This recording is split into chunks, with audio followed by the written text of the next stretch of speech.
would you say if you went to the supermarket and met a young mum with terminal cancer? What would you say to her?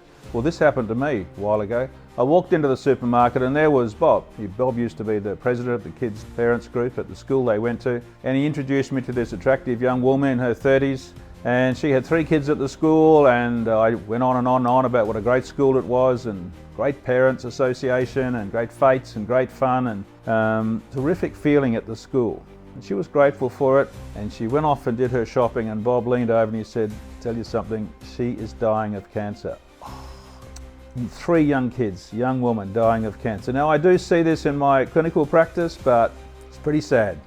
Anyway, she went off shopping and I went off shopping, and I got down to the end of the row and I turned to come back, and there she was doing her shopping, and she looked at me and I looked at her, and I said to her, "Mary, look, great to meet you, and Bob did say you weren't doing all that well, and I just thought I wish you all the best." She said, "Yeah, I'm dying of cancer."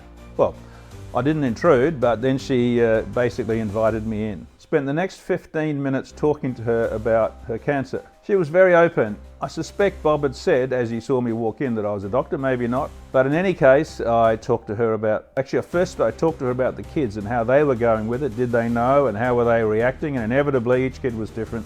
We talked about that.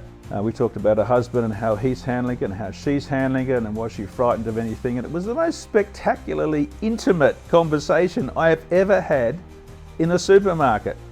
And I do this, of course, in my professional life, so it was a bit easier, but I thought, my goodness, this is the most intimate conversation you can have with anybody.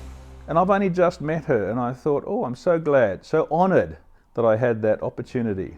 And a lot of people avoid those situations, and a lot of people speak in cliches, but I decided to do the best I could to give her compassion, ask her questions, and to encourage her on her journey. And as I said, I did feel so honoured.